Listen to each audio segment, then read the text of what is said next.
Adjunto Irici, Guataí 108, herdeiro Triada Arpazio, 7º Raio Adiração Arcano, Sama 2000. E ela vai nos contar a sua história, como chegou ao Vale. E para mim é uma satisfação muito grande estar entrevistando a chefe. E então, a primeira pergunta que a gente vai fazer, Mestre Adelza, é o seguinte: salve Deus, Mestre Adelza. Salve Deus. O que trouxe a senhora ao Vale? O que foi que fez que a senhora viesse a primeira vez ao Vale?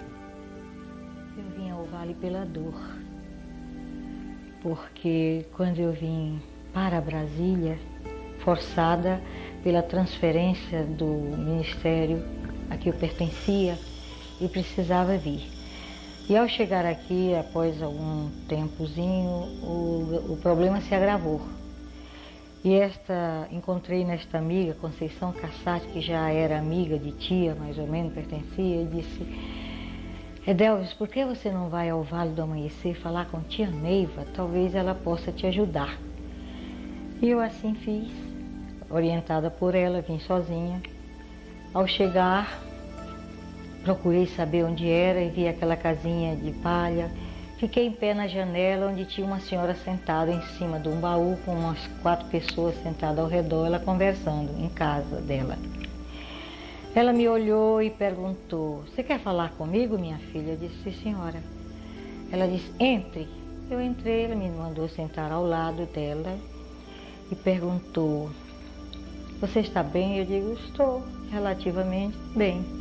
Ela disse: o que você tem aí na perna? Eu disse: nada. Ela disse: tem sim. Foi o que aconteceu? Eu digo: ah, sim. É que eu fui fazer um trabalho quando eu cheguei aqui, procurei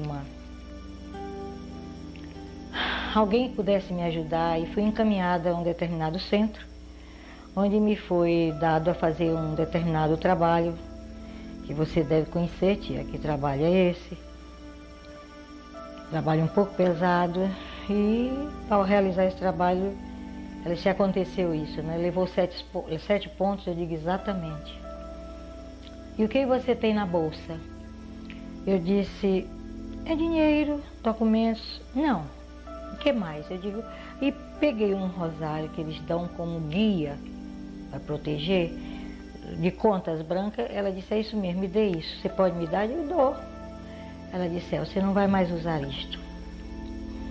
Depois ela me explicou que aquilo ali era uma prisão, me manter presa lá onde eu estive. E continuou conversando por aí e disse: minha filha, quando for, você vai às 3 horas, vai abrir o trabalho, você passa nos tronos e depois eu quero conversar com você. Não saia daqui sem falar comigo. Perfeitamente. Assim eu fiz. Fui atendida por pai Tomé. E ele disse para mim: olha, filha, você precisa falar com tia Neiva, não saia daqui. As mesmas palavras dela, precisa falar com ela, ela precisa muito falar com você. Perfeitamente. Quando chegou, recebi uma ficha, que era todo mundo recebia. Chegou a minha vez. Ela disse: graças a Deus, minha filha. Disse: eu gostaria que você ingressasse nesse trabalho, nesta corrente, porque você precisa fazer isso. Sei que você tem algum conhecimento, andou muito já, e seria muito bom que agora você entrasse aqui. Tá bom, vá à loja, peça a Lúcia, Carmen Lúcia, a filha dela, que tinha lojinha, que fazia os uniformes brancos das ninfas. Eu lá fui, assim fiz, e apareci e comecei como doutrinadora, trabalhando. Um certo dia, mais ou menos, ela me pegou lá onde hoje era a cura evangélica. Ela sente ao meu lado, eu sentei e ela disse: se prepare que eu vou fazer aqui uma puxada em você. Tudo bem. Ao fazer, diz que eu incorporei, eu não sei porque eu não sei dar conta do que aconteceu. Eu sei que eu quase fiquei louca na hora, de dor, de tudo. E ela chamou 7 doutrinadores e mandou que fizesse a elevação. E depois disse: da agora adiante você vai trabalhar como aparar. Graças a Deus passou aí um grande cobrador, um cardeal que tinha dívidas com você. Mas graças a Deus. Tudo bem. E assim eu levei 1 ano trabalhando na cura, na linha de passe, no trono, na mesa, só que na mesa eu não sentia quase nada não sentia o que a maioria sentia, que eu achava que eu não sei. Mas tudo bem, eu continuei, mandou, tá. Aí se aproximou ela começou então a chamar essa primeira turma, eu fiz parte dela, ela juntamente com o Mário Sassi, o Tumuxi, começou a dar as aulas aos domingos, que o trabalho nessa época só abria às 3 horas da tarde. Então, pela manhã, ela e seu Mário nos dava a doutrina, o esclarecimento e tudo, a finalidade, tudo isto. Chegou o dia da iniciação, primeiro passo iniciático nesta doutrina. Então eu disse, tia, como fico? Ela disse, você quem sabe. Eu fiquei intrigada com aquilo, porque eu via sempre ela responder sim, não, e comigo ela não chegou a responder. Aí eu fui para casa, fiquei 1 semana sem pisar aqui, fazendo um exame de consciência, procurando me analisar, como eu poderia ser. Um dia eu me acordei, me levantei, eu digo, é hoje, eu sei o que eu quero. E cheguei a ela e disse, quero iniciar como doutrina. Ela disse, por quê? Eu digo, porque eu como aparar, vou ser mais uma. Aí tem muitos. E como doutrinadora, com um pouquinho de experiência e conhecimento, eu posso ajudar mais. Ela disse, me abraçou e disse, graças a Deus, minha filha. E assim eu fiz. Iniciei, só quero que você tenha os pés no chão, não deixe a incorporação mais lhe tomar conta e vamos em frente. E começou a minha jornada como doutrinadora. Passada uma época, ela disse que, sentada na mesa, na hora das refeições, estava eu e a esposa do Nestor. Ela disse para mim, disse, minha filha, você vai abrir a falange de sublimação. E você, Ivone, minha filha, a de Dharmoshinto, que é a caminho de Deus. E você, minha filha, arranja 7 ninfas para ser o seu 7º raio. Tudo bem. No dia da iniciação do doutrinador, eu faço questão de registrar isto, já que a oportunidade se me foi dada, e eu sei que a maioria não conhece essa passagem, eu não sei porquê. Eu estava como 7º raio decrescente. Eu estou lá uma capa e os 7 raios, e ela se posicionou dentro daquela cabala de Umahan, lá com as 7 luas meninas, e mais o mestre que ajudava a consagração. E os doutrinadores, formados em pilotões, com seus escudos e suas espadas, que ela fez o sinal e eu ia perguntar o que ele desejava. Ele dizia que queria passar naquele oráculo.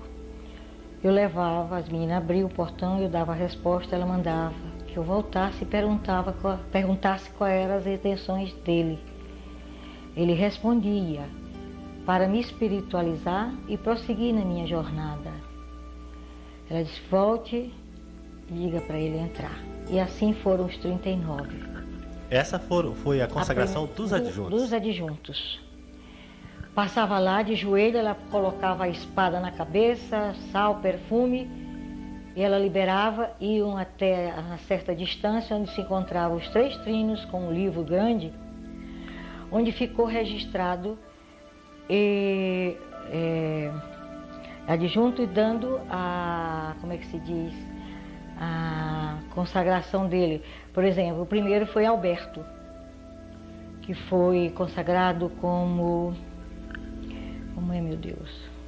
Yucatán, o adjunto Yucatán. Depois o Caldeira e o Matã, e assim sucessivamente, cada um recebia a sua missão. Eles desciam e registravam, se apresentavam aos 3 trinos, eram registrados nesse livro grande, que creio que está aí ainda, eu não sei porque eu não vi mais. No dia seguinte, uma segunda-feira, eu estava trabalhando e recebi um recado dela, que viesse onde eu estava. Na minha inocência, vamos dizer assim, eu julguei que houvesse cometido alguma falha, alguma coisa. Ela mandou que eu viesse precisar falar comigo. Eu cheguei à tarde aqui muito aflita, então ela disse, minha filha, você não é um 7º raio decrescente. Nessa época eu já respondia a ela, já tinha confiança e respondia, eu digo, mas foi você que me deu. Ela disse, sim, eu sei, mas o pai Seta Branca esta madrugada esteve comigo e disse que você é um adjunto. Eu disse, mas eu, tia, eu sou mulher. Eu sei, minha filha, essa sua resposta eu dei ao pai. Ele disse, eu sei, minha filha, mas ela é um adjunto. De maneira que você está consagrada pelo pai Seta Branca como adjunto. Eu disse, então você vai me ensinar como é que eu devo proceder, porque eu não sei nada a respeito. Ela disse, não se preocupe, você tem bagagem, não, você tem estrutura, condições. Ela aplicou lá o termo para prosseguir. E o pai, que tem muita deferência. Graças a Deus, eu espero merecer e honrar a confiança. E daí prossegui minha jornada, né? E estou até aqui, né, continuando. Ele me mandou preparar ninfas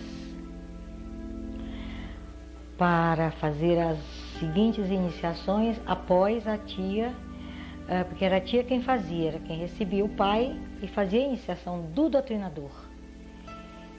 Então ficou tia e Nestor e Ivone lá dentro fazendo tudo isso. Até que um dia ela me chamou e disse, venha participar. Não, foi o pai incorporado nela, me chamou e disse, da agora por diante a Ivone vai me receber, filha, e você vai fazer a parte da Eurici, a parte doutrinária e a confirmação do doutrinador.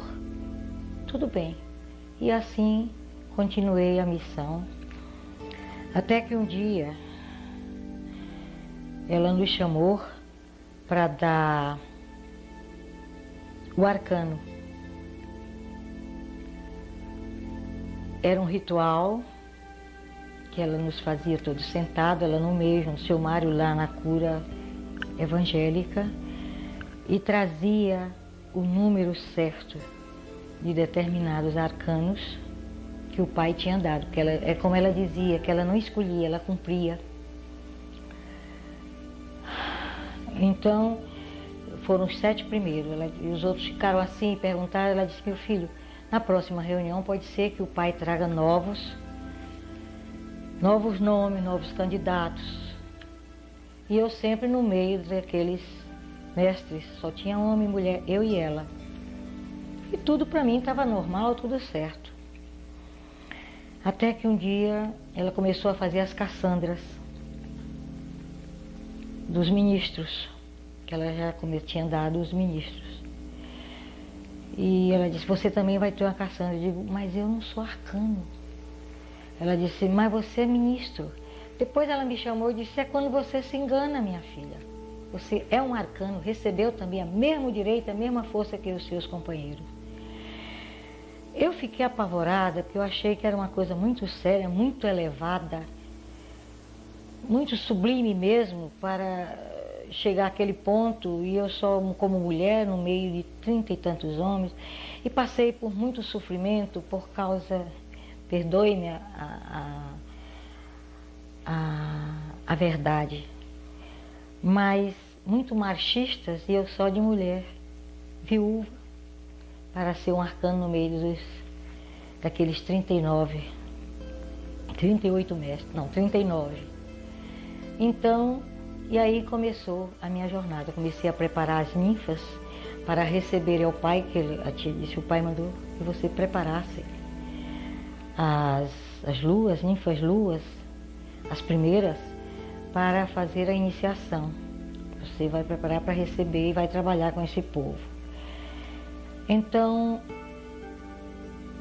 eu digo, mas tia, como eu vou fazer isso? Ela disse, o pai disse que você sabe. E ele só aceita a ninfa preparada por você. Eu tive a curiosidade de perguntá-la na ocasião, mas por que só eu, tia? Ela disse, minha filha, quando o pai me dá ordem, eu cumpro. Você faça a mesma coisa. E eu assim fiz. E daí vieram novas consagrações. Ela passou a me preparar para fazer o 1º de maio. Hoje é um castelinho que é habitado hoje pelo bálsamo. Eu vinha toda tarde, ela dizia assim para mim: minha filha, o pai me autorizou ali preparar para você abrir, atravessar, como é que é, meu Deus? Atravessar o Neutron. Sim, atravessar o Neutron, porque eu preciso fazer esses trabalhos iniciáticos de 1º de maio, que é mais um trabalho, são as duas forças, a festa do sol e da lua, do ouro e da prata, é o dia do doutrinador. Então esse 1º de maio eu vou lhe preparar para você fazer, invocar essas forças e abrir o Neutron para a gente poder continuar, porque eu preciso de abertura desse Neutron para poder continuar esse trabalho. Esse foi o 1º de maio? Exato. Então ela me vestiu de toda dourada, foi uma coisa louca, e eu tremia, mas com tanto medo. Ela me levou preparando, e ela lá estava sentada e disse: não tenha medo, minha filha, você vai conseguir. E eu fiz, não é? Mas tremia que só vara verde, agitada pelo vento. Mas fiz. Quando eu terminei tudo, ela se levantou e me abraçou e disse: ô minha filha, graças a Deus. E daí para frente eu passei a fazer as invocações nessas realizações iniciáticas, nessas aberturas desses novos trabalhos, sempre fazendo. E ela me mandou preparar mais ninfas, que eu as preparasse igualzinho a mim. Posterior que me dá Apará, eu não queria, reneguei muito, porque eu conheço o Apará um pouquinho e eu sei que é um povo sublime de Deus, mas são muito difíceis, porque eles com seus plexos abertos, muito receptivos, e são difíceis, uma hora é assim, outra. Eu tinha esse conceito, eu tinha medo, né, do Apará não dar conta. Me deu o Apará, depois me dá o Apará, mandou que eu fizesse a janda, porque aí vinha a preparação da elevação de espada, quando ela me deu como eu devia proceder. Eu fiz as primeiras, eu me cansava muito. Ela dizia: não, agora você vai preparar ninfas para fazer a elevação. E assim ela chamou a primeira Irici, aliás, eu fui a primeira, né? E a segunda, que seria a Dona Delma, e um dia me chamou e fez a consagração dela assim, de joelho, a tia na frente, eu atrás, e a consagrou como a primeira janda deste amanhecer. Que a ninfa,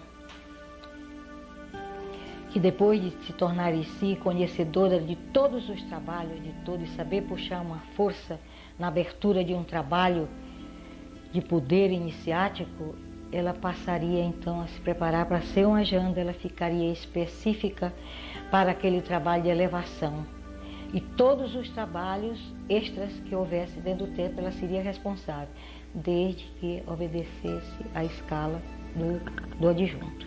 A senhora lembra qual foi a primeira ninfa Yurici Sol da senhora? Sei, Delma. A Delma também foi a primeira Yurici Sol? Foi a primeira que eu convidei. E daí que começou. E mais 7. Mas dessas 7, a única que ainda estava, que ficou, foi Delma. E aí vieram novas e foram se consagrando, as outras dando lugar, e hoje estão aí as ninfas Sol, Yuricis, são as jandas. Ao preparar as ninfas Yuricis Luas, ela um dia me chama e diz: filha, leve essas 7 ninfas luas lá na sua casa e faça a invocação da força transcendental de Quataí 78. Digo honestamente, eu fiquei com receio, porque eu não conhecia esta força. Para que ela representasse nos trabalhos de libertação e no turigano que ela estava criando, que ela seria a Piti. Então elas têm como representante de Quataí 108. Foram 7 ninfas que pela primeira vez eu passei por essa nova experiência e ela as consagrou que estavam consagrados, daí por frente, as proporções que eu fosse vendo, as condições, que eu fosse fazendo isso com as ninfas e uricis. Não satisfeita com isso, num 1º de maio, que eu não me recordo no momento, a data precisa, vai passando os príncipes, aliás, vão passando os príncipes. Ela me chama, eu estava lá em cima, no 1º de maio, eram 7 príncipes da corte. Ela chama o primeiro com os outros e diz: minha filha, a partir de hoje, você vai tomar conta desse povo. Eu disse: mas eu, tia, de novo? Ela disse: sim. Ela riu com aquele riso todo amoroso que ela tinha para quando a gente reagia e disse: sim, filha, é você. Você vai encaminhar esse povo e vai ajudá-los. Oh, meu Deus, mas não é possível. A tia me bota em cada encrenca. Tudo lá, falei com ela e tudo. Ela disse: é isso aí. E aí começou a jornada dos príncipes comigo, sob a minha responsabilidade. É uma experiência nova, porque é trabalhar eu sozinha, sem ter ninguém ao meu lado, a não ser só doutrinadoras e luas. Como eu poderia comandar essa rapaziada, homens? É verdade que na minha vida, na vida física, material, eu lecionei homens, fui secretária de colégio, representei ministro em instalações de... Mas é diferente, na doutrina é diferente, porque a vida religiosa não condiz com a vida física, a vida material. É aquela história evangélica que diz: tudo dá sem nada receber. E o princípio nosso aqui é justamente humildade, tolerância e amor, não só em palavras, muito profundo, dificílimo de assimilar. E eu desde criança aprendi, que eu fui a primeira de 14, primeira filha, e depois de 7 homens, depois é que vieram as outras. Meus pais muito rigorosos na disciplina, eu fui criada com muita responsabilidade e muita exigência, tinha um comportamento assim, assumi demais. Eu lecionei, fiz tudo na vida. A propósito, Marcelo, você nasceu em que lugar? Eu nasci... O dia também, Iana? Em Parnaíba. E do outro, que Parnaíba passa um rio, que do outro lado é uma ilha que chama de Santa Isabel, mas pertence também a Parnaíba. Eu nasci lá, no dia 2 de maio de 1921, às 9 horas da noite. E a história do nome da senhora? Bom, quando eu vim ao mundo, eu disse que eu era muito humildinha, muito fraquinha, e eu tinha um tio que era professor intelectualizado, e eu fui ser a filhada dele. E ele disse à minha mãe, Noquinha, mas o nome dela não era Noquinha, era Joana de Lima Couto, dos Reis, que era meu pai Reis. Ele disse: ela é tão miudinha. E minha mãe lia muito romance. Minha mãe era metida assim, gostava de tocar, recitar, e muito católica. Então ela lia muito e viu a descrição de Edelweiss, que quer dizer flor do campo. É uma flor que nasce nos Alpes da Alemanha, nos precipícios, a flor do gelo. E que, aliás, tem uma, não sei se vale a pena contar, mas não faz mal. Quer dizer que eles têm lá uma, como é que eu digo, um simbolismo assim, que o rapaz que gosta de uma moça e que descer aquele precipício, que ela nasce nos precipícios, e colhe, a moça aceita, é um compromisso de casamento. Bom, e como era Edelweiss, que é alemão, meu tio então virou-se e disse: Noquinha, ela é tão miudinha para ter um nome desse também, por que que a gente não aportuguesa esse nome? Ele era professor de português. Disse: como seria? Seria Edelweiss. Então eu passei a me chamar Maria Edelweiss. Porto dos Reis.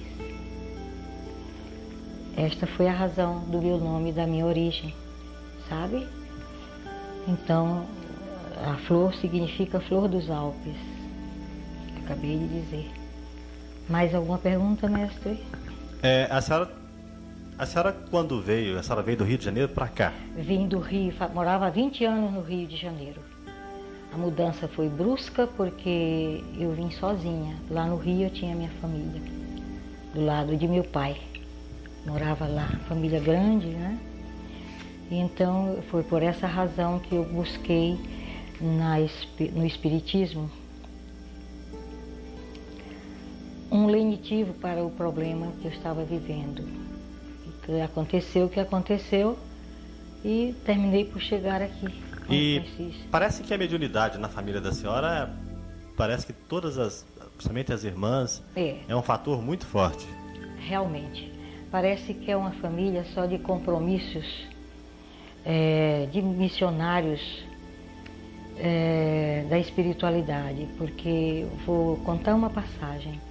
Meu pai, ao casar-se, era católico, ambos.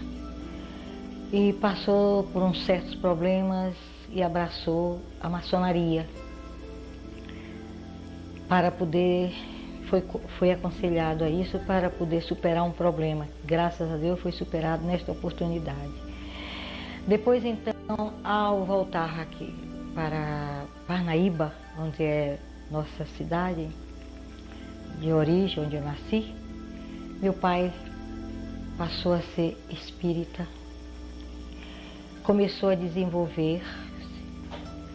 Até então eu tinha pavor, negócio de espiritismo. Minha mãe então nem se fala, e ela tinha muito compromisso com as almas do purgatório. Toda sexta-feira, toda segunda-feira, ela tinha que acender uma vela e rezar um terço. Era o compromisso que ela tinha. Muito católica e tudo isso. E meu pai passou a receber energias nas mãos, e onde ele posicionava as mãos, aliviava as dores. Eu tenho experiência disso, porque eu fui operada de apêndice e senti muitas dores. E ele foi lá onde eu estava, eu não aguentava, aquela coisa, estava pedindo um negócio para melhorar, e ele colocou as mãos e as dores passaram. Minha mãe, um dia, um parente nosso, primo, a família, a irmã de minha mãe, tinha uma ilha, chamava Ilha do Coroatá, que é no Maranhão. Tinha casa. Um dos filhos, tem parece que 18 filhos, o mais novo, não sei porquê, largou tudo e foi viver lá sozinho nesta casa, onde tinha só o peão que tomava conta da ilha, era deles. E um dia ele amanheceu morto, ele se matou.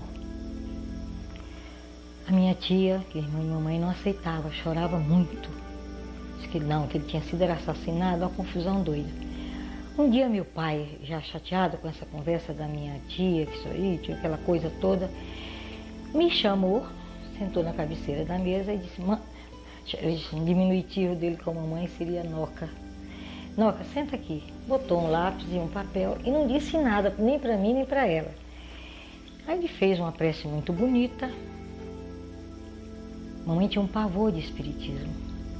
Ela automaticamente pega o papel e a caneta e psicografou. Mas assim, muito rapidamente, folhas por cima de folhas. E eu olhava para o meu pai, ele só mandava eu ficar quieta. Eu ficava quieta, não entendia nada. A primeira experiência assim, de estar num local só nós três. Quando terminou tudo, nós fomos ler a mensagem.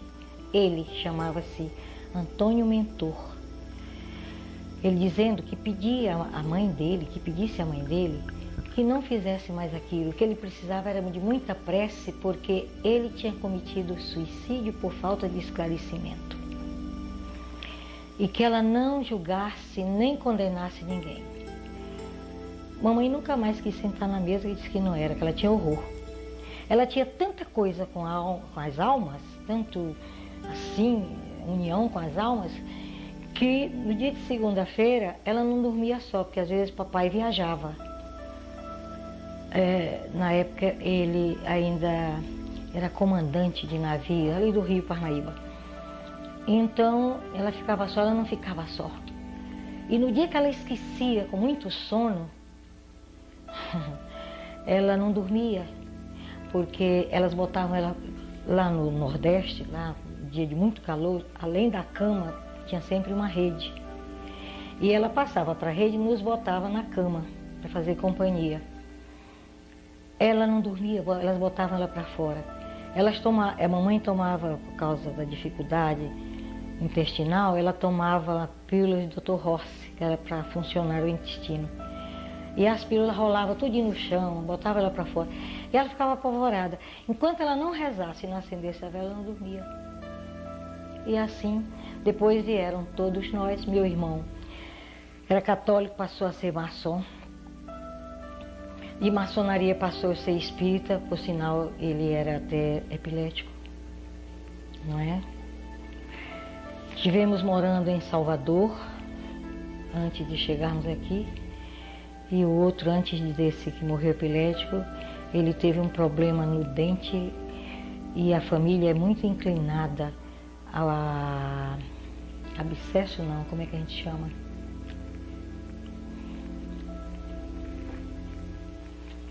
Não me recordo agora. E ele morreu por causa de um abscesso. Morreu no dia 7, às 7 horas da manhã. A sepultura 7, foram 7 coroas e até hoje não. Hoje agora eu já sei, mas na época nós não sabíamos por que esse simbolismo. E tétano. O outro chamava-se Mário Almir. Nós estávamos em Coelho Neto, Maranhão. Meu pai estava no sul. E ele tinha uma pequena feridinha, tocava realejo, feridinha no beiço, e uma mosquinha dessa de pequenina, de lama, pousou e deu tétano, foi-se embora. Então é assim, acontece isso. Depois vieram as moças. Agora aí é que meus irmãos... eu tenho outro também, outro irmão, que abraçou o espiritismo. Esse é médio de incorporação e de transporte. Foi preciso um desses grandes lá da Bahia chamar meu pai, que tivesse muito cuidado, que não deixasse ele andar só, não é? Depois, então, tem as irmãs. E os outros também, mas mais suaves. Começou pela minha irmã, hoje casada, até com um militar, mora em Salvador, em Santo Antônio de Jesus. É uma grande médium, mas tem verdadeiro pavor, que é uma tristeza, não quer nem saber. Mas recebe cada coisa e vê cada coisa, é uma coisa tremenda. Em seguida veio a Elisete. Essa nós consideramos, diante do que nós vimos e ouvimos e sabemos, é um fenômeno. Esta tem o compromisso mesmo real, não sei porquê, nem a razão de ser. Ela teve um trauma nessa preparação, eu ainda não entendia nada disso e daquilo, conhecia muita coisa, mas nada dizia o que eu sei hoje um pouco. Então ela teve um trauma nessa passagem, desse trauma ela tem medo, tem pavor, não anda só, não fica sozinha, tem um verdadeiro pavor, é solteira, tem tudo quanto é curso, não se sabe mais o que fazer, tudo isso para se distrair, porque ela não aceita o transe, a incorporação. É uma missionária, posso dizer assim, que não cumpre o que ela tem que cumprir. E por isso, até hoje, sofre muito com essa situação. Não sei se esse trauma veio mesmo para isto, porque sabia da reação dela. Ela... tia teve a oportunidade de conhecê-la, eu trouxe aqui, porque ela pediu para vir, para ver se a tia podia ajudá-la. Ela tanto vê como ouve, conversa, e tem muitas passagens, muitas, mas ela não aceita a incorporação. Ela é do princípio que não precisa da incorporação. Pode-se o médium que aparar, que tem a faculdade mediúnica, do Apará, de resolver o problema sem precisar passar pelo transe. E, como sabe, a tia até então achava que não concordou com ela nessa passagem. E aí ela continua até hoje. Ela tem fatos que se registrado, é muito interessante de passagem. Ela, como sabe, como é que diz? Como é que é? O médico de casa não faz milagre, não é? Santo de casa. Ah, o santo de casa não faz milagre, que é. Mas de vez em quando ela é muito reservada, só espontaneamente que ela faz. Mas ela conhece, se me permite, na oportunidade, ela conversa com os espíritos com a maior naturalidade. Esse mesmo irmão que morreu asfixiado porque ele teve aquele negócio que pega muito, que precisa isolar tudo, como é? Hepatite? Hepatite. E como lá em casa estava cheio de criança, internaram. Mas não avisaram aos enfermeiros que ele tinha de vez em quando essas crises. Crise convulsiva? É. Já estava muito dele tomar muito Gardenal, que o médico tinha dito que tivesse muito cuidado, que o excesso chegaria ao fim de enlouquecer, que atacaria, né, a mente. Então minha irmã levou. Minha irmã é farmacêutica, é laboratorista, leciona na universidade. E levou, internou. E não explicou ao enfermeiro que ele tinha essa coisa. E ele a dar convulsão, o enfermeiro chegou e sufocou. E ele morreu revoltado. Um rapagão alto, bonito, que não casava por causa dessa situação. Então, ele morreu revoltado. E nessa revolta, só uma passagem para ilustrar. Nós tínhamos voltado do enterro dele, que eu pelo menos sabia, que eu morava no Rio e vim só para assistir, porque meu pai me chamou e eu vim. E só ouvi no caixão. Muito tranquilo, mas não pensei. Quando nós chegamos em casa, nós estávamos em volta da mesa, tudo sentado ali, meu pai, minha mãe, meus irmãos, minhas irmãs, e minha irmã sentou-se na antessala, que ela evita muito falar nessas coisas. Sentou-se, né? Quando eu vi, nós vimos ela me levantar da cadeira lá do sofá, bater na porta e disse: "É Deus, o João chegou." Era o meu irmão. E ele está de pijama. Eu não sabia que ele tinha sido enterrado de pijama. Porque eles endureceram quando foi vestir, sei lá, houve lá e ele está de pijama. Eu olhei para o papai, ele disse: "Realmente, filha, eu fui enterrado de pijama." Ele disse: "Papai, faça uma prece. Se ele vem aqui, ele vem revoltado. Ele não deve ter se conformado." Papai começou a fazer a prece. Ah, meu amigo. Aí eu comecei a sentir, ele veio no meu rumo. Eu comecei a sentir a formigagem nas pernas, na coxa. Quando chegou aqui, já quase no abdômen, eu disse: "Não, você não vai me pegar não, porque não está certo." Busquei a fita, que anda sempre quando eu viajo, pus em mim e fiz a entrega. Eu disse: "Me perdoe, mas eu vou te entregar." Foi assim que foi. E outras passagens mais. Aqui na vida missionária da senhora, ao lado de tia, qual o fato que mais marcou a senhora junto à tia? Que até hoje a senhora lembra, sei que tem muitos, mas assim, o que mais marcou? Sim, mas em que sentido? No sentido mediúnico ou no sentido... do fenômeno extrasensorial. Um deles, que eu achei muito interessante, foi quando o Alberto, que ela sempre teve deferência com esses dois, tinha por todos, mas esses dois sempre estavam à frente de qualquer coisa que ela fosse fazer. Alberto e Caldeira. Alberto e Caldeira, depois vinha o Maian, depois assim sucessivamente. E então ele chegou, eu estava sentada perto dela, ele chegou e disse assim: "Mãezona", como ele a chamava, "Mãezona, acabei de fazer um quadrante, uma coisa maravilhosa, estou feliz, realizado." Ela simplesmente, naquela voz dela que eu já conhecia, sentia quando a coisa não estava segura, Ela disse, meu filho. Ele disse, mãezona, é assim que você fala comigo? Eu fiz, Ela olhou para ele e disse, só que você não fez o quadrante, meu filho. Eu disse, o que é isso, tia? Isso é brincadeira. Ele disse, não tinha Samaritana nem Urici. Ele deu meia volta e saiu louco da vida. Aí eu procurei saber depois, sim. Ela disse, é assim, meu filho. Eles não se conformam com a realidade. Não é a quantidade, é simplesmente a qualidade. Ele esqueceu de botar, está na lei, já ensinei isto. Aí eu achei fantástico, porque ela não sabia nem que ele estava quadrado. Esse foi uma prova. E a outra prova, foram diversas, que eu ficava calada, só ouvindo e atendendo.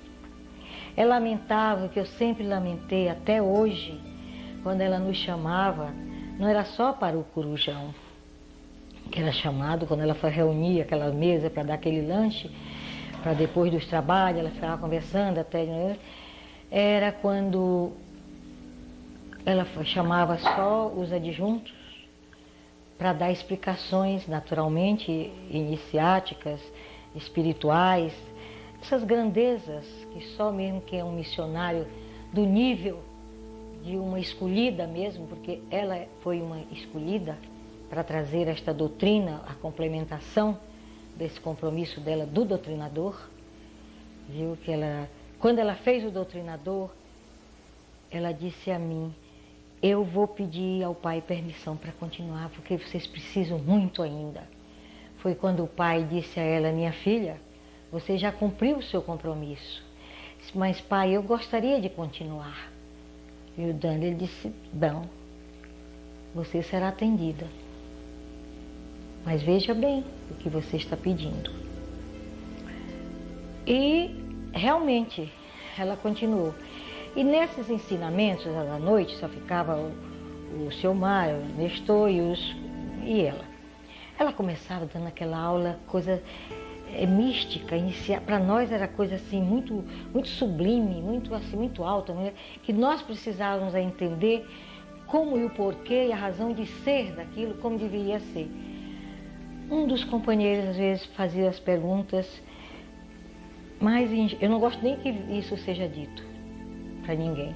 Fazia as perguntas assim, que nada às vezes tinha a ver com o que ela estava ensinando. Então ela parava, olhava, fazia aquele sorriso bem sutil e ia explicar e não continuava mais. E essas coisas iam até 2, 3 horas da manhã. E eu então achei que não devia vir mais porque não davam vez. E foi uma pena, porque eu acho que ela tinha muito que ensinar. Essa minha irmã mesmo, Elisete, disse, olha, minha irmã, ela tem muita coisa para ensinar para vocês. Ela sabe de coisas profundas, mas ela não confia em vocês. Isto foi minha irmã que disse isso para mim, ela estava viva. E tenha muito cuidado por você ser a única mulher no meio destes homens. Você se precavenha bem para evitar um choque. Bom, e ficou por isso. E realmente, eu nunca mais vim, porque eu aprendi muito com ela, botava dentro do carro, seguia aí essa estrada, e ela me contava muitas passagens da vida dela, mesmo quando casada, depois o que ela sofreu, muitas passagens estão registradas aí nos livros que ela deixou. E eu aprendi muito com isso, e aprendia mais sentada, e hoje eu lamento profundamente que muita coisa que ela me deu, me ensinou e que eu aprendi, não só na teoria como na prática que assistia, não ter gravado. Mas a gente nunca pensa no dia de amanhã. E eu sinto muito isso. Então, estou aqui a contar essa história e continuando a levar aquilo que ela me entregou e me disse as últimas palavras dela no dia 30 de outubro, no dia que foi feito, de 1985, no dia que foi feita uma homenagem a passagem do seu aniversário, 15 dias antes dela passar para o outro lado. Eu não ia porque eu estava muito sentida com ela, em não suportar a maneira como os nossos companheiros explorava o máximo, porque uma hora ela dizia uma coisa quando ela estava na terra, outra hora ela subia e dizia outra coisa. Então aquilo a gente notava o esforço, né, e as condições físicas dela não permitiam. E aquilo me revoltava, então eu fiquei sentida com aquilo e me afastei. E todas as primeiras iam levar o seu povo para homenageá-la neste dia, que foi feito ali, hoje é o restaurante da Casa Grande. Ela saiu lá esperando, eu não iria só o povo que ia mandar, porque eu não tinha cara para aquilo, eu me sentia acanhada, não achava que eu não tinha merecimento para aquilo. Mas finalmente ela me disse, se você não for, ninguém vai. Ora, eu não ia fazer uma coisa dessa, uma desfeita, resolvi ir. Ela sentada levantou-se, muitas delas ouviram, as primeiras que estavam na frente.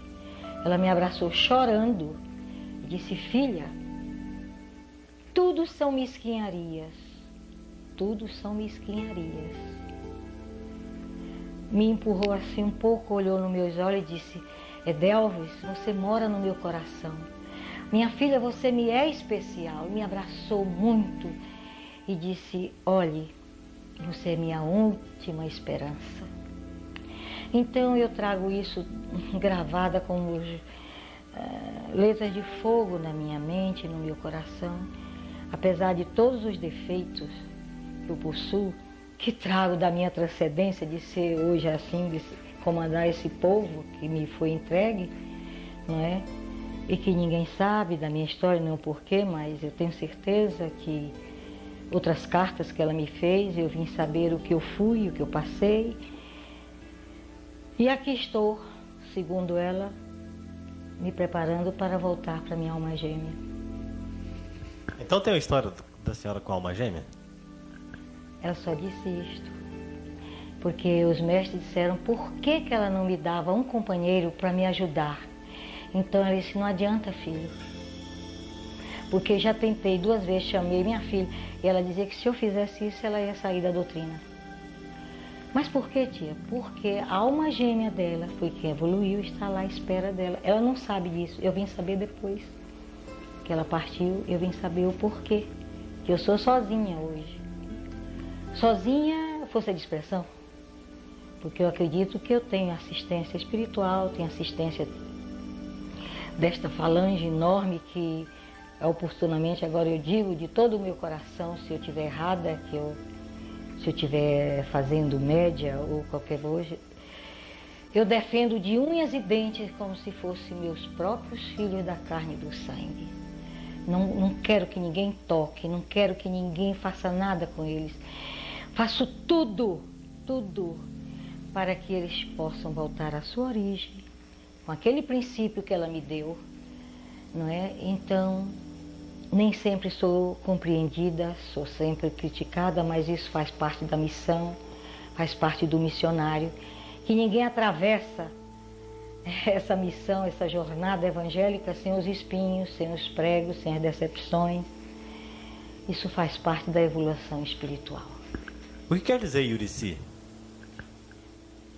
Na linguagem indígena, quer dizer...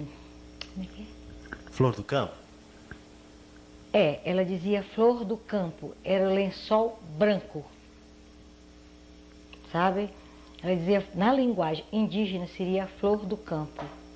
Veja bem, eu já trazia o nome de Edelvis, originário de Edelweiss.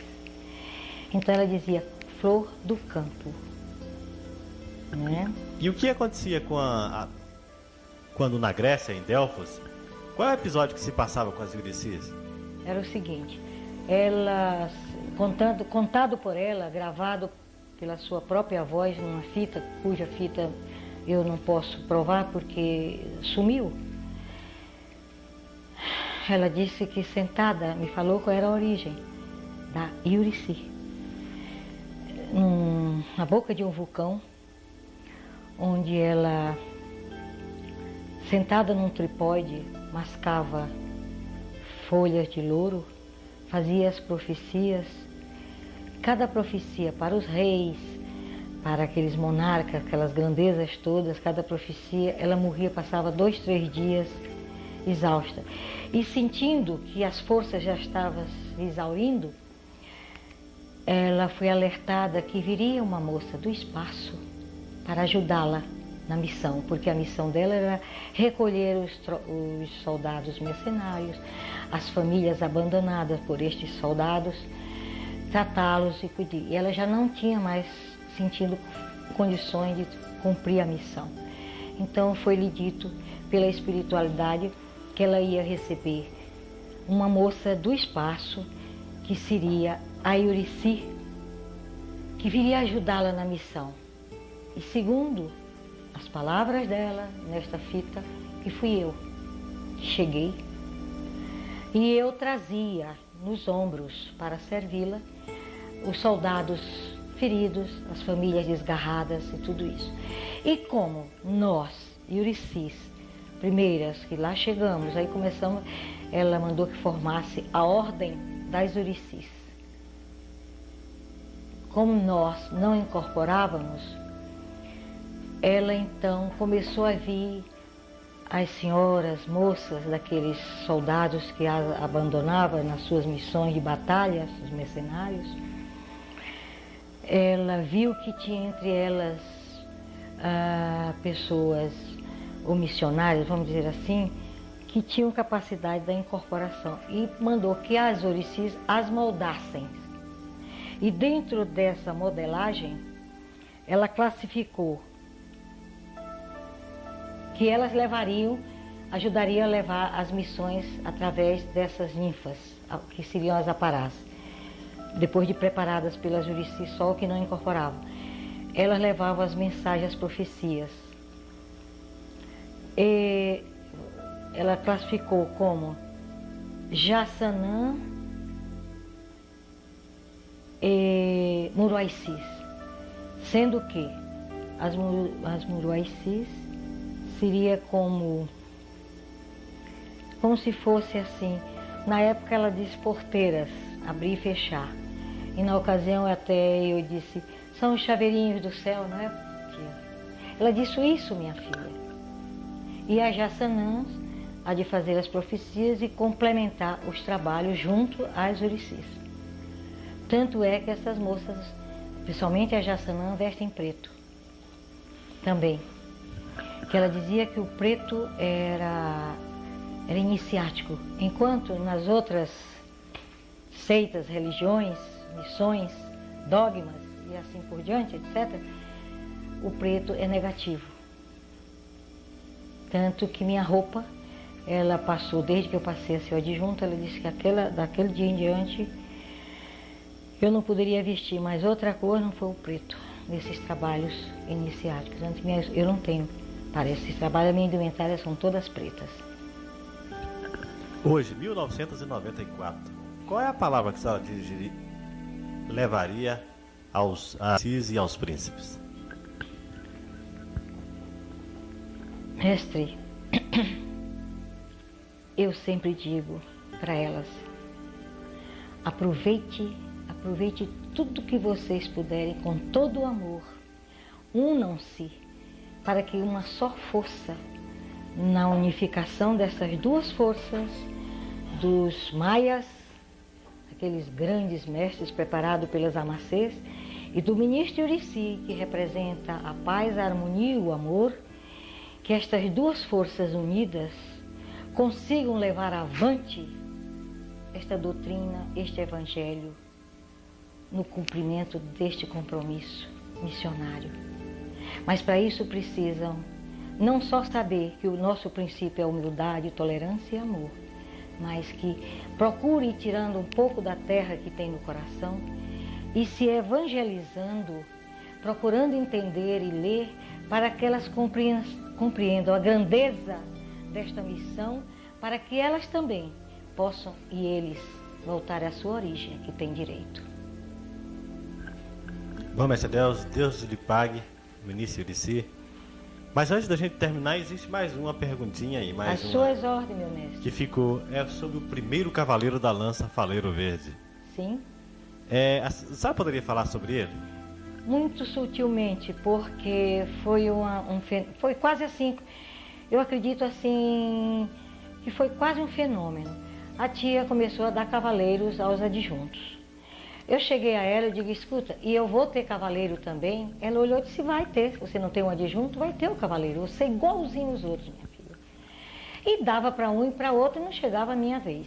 Quando foi um dia, eu passei ali no Vilela, que é o pintor escolhido pela espiritualidade, preparado por ela para esta missão, de pintar estes grandes missionários, estes verdadeiros cavaleiros da luz, da sabedoria, do amor e do poder. Eu passei, ele estava pintando e digo, olha meu cavaleiro. O Vilela me olhou e disse, como é que a senhora sabe? Eu disse, não sei, mas ele é. Ele levou lá para a tia riu muito, isso é mesmo, filho. É o cavaleiro da lança faleiro verde.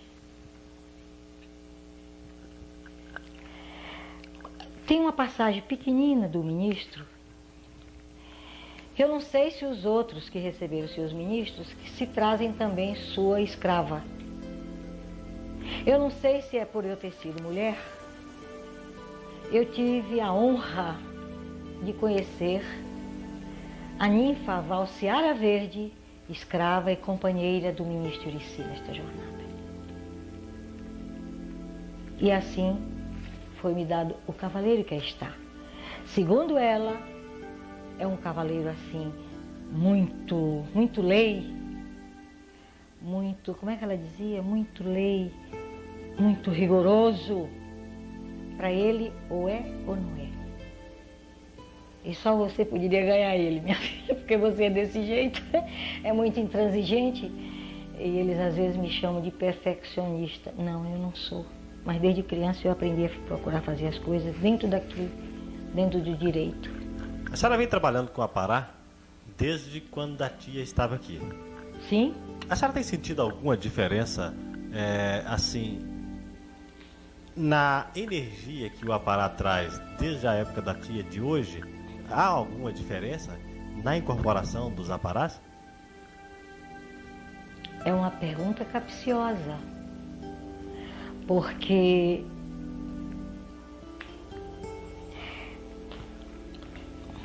não sei se eu posso ser sincera.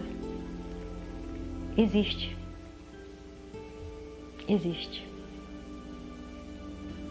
Tanto é que muitos não se realizam. Muitos continuam em dúvida da má preparação, não sei se pelo aparelho ou do instrutor, não sei, não vou meter a mão no fogo, mas acontece muito isto, é o que eu noto. A energia é mais sutil, a senhora, assim... Bom, a energia do homem, do Apará masculino, é bem mais poderosa do que isso eu tive a oportunidade quando eu desenvolvia. Eu senti esta força. Mesmo hoje, quando eu preparo o Ajanã para o oráculo, para ele receber o pai, é um impacto muito grande. A energia do homem é muito maior. Isso eu perguntei a ela. Ela riu muito e disse, é isso mesmo, você está certa. Então, graças a Deus, você está fazendo a coisa direito. Porque agora, a da Urici, ou a da ninfa Apará, tem umas mais leves, outras mais seguras, mais firmes. E o que eu tenho admirado muito é quando um doutrinador, por razões que só Deus ou ela, se aqui estivesse para nos explicar, ele muda da doutrina para Apará, se torna um Apará fora de série. É de uma segurança, de uma firmeza, faz o gosto. Isso eu tive a oportunidade de ouvir, e de ver, e de sentir. Volta a um assunto interessante, parece que há uma história que a senhora conta, aqui é mais fácil a gente vai lembrando, é a respeito de um ser espiritual que pertencia, parece que, ligado a seu Mário, era um Iquitumã. Ah, sim. Seu Mário, aos domingos, abria só às 6 horas. Ele dava aula de 4 às 6, a tia já estava muito cansada, e passava as ninfas responsáveis por rituais e mantração. Ela E em Mantrá ela estava sentada na casa grande e nós estávamos assistindo a aula de seu Mário. E eu sentada na caçamba do ministro e seu Mário lá dando a aula, dando a explicação. Quando ela mandou um mensageiro me chamar, eu digo, não posso ir. Está no meio da aula aí, como é que eu vou sair daqui? É uma desfeita. Bom, não, mas ela quer seu Mário também. Eu digo, eu nem vou chamar, porque não é possível. Bom, passou, nós fomos lá. Seu Mário tinha mandado me chamar e chamar o senhor. Eu disse, então vamos lá. Quando lá chegamos, ela disse, vocês perderam. Sabe quem esteve aqui? O Equitumã. Há muito tempo este espírito está à procura de um aparelho, uma comunicação. E hoje eu tive a surpresa nesta passagem desse povo aqui, dessas meninas fazendo natação. Esta ninfa, não sei se ela era madruxa ou era mitiana, não sei. Sei que ela era garota. Recebeu este espírito que parou tudo, ele não falava. E eu mentalmente perguntava para ele, e ele disse que há muito tempo, aí ele contou, estava querendo chegar ali, porque ele tinha encontrado aqui 3 companheiros dos Equitumãs, que era ela uma, seu Mário outro e eu. E que tinha muita vontade de falar comigo e com seu Mário. E que estava muito feliz pelo trabalho que eu exercia. E a tia perguntou, disse, e seu nome? Ele disse, Tartuzi. Bom, eu digo, é uma pena e tudo certo. Bom, eu digo, é uma pena e tudo certo. A tia disse, mas ele vai lhe procurar. Virgem Maria. Tia, quem foi a ninfa? Não sabia. E nem muito menos eu, porque a moça é de Formosa ou é de Unaí, não sei. A moça estava aqui um domingo. Um dia, na preparação, no desenvolvimento, eu terminei o trabalho, ela estava lá, eu não sabia que era ela. Ela estava lá assistindo, de repente, terminei tudo, acabou, ela se levantou, cresceu daquele nó. E o pessoal, Deus visou um cobrador. Calma, não é assim. Aí eu cheguei perto, salve Deus, meu pai. Seja bem-vindo nesta casa do Cimiromba de Deus, em nome do nosso Senhor Jesus Cristo. Ela com aquele jeito, tudo assim. Ele disse, vim te ver. Eu disse, graças a Deus, com quem tenho a honra de falar. Ele disse, é um companheiro seu de jornada. Eu digo, salve Deus. Com quem estou falando? Aí ele disse, Tartuzi, para lhe servir e lhe assistir.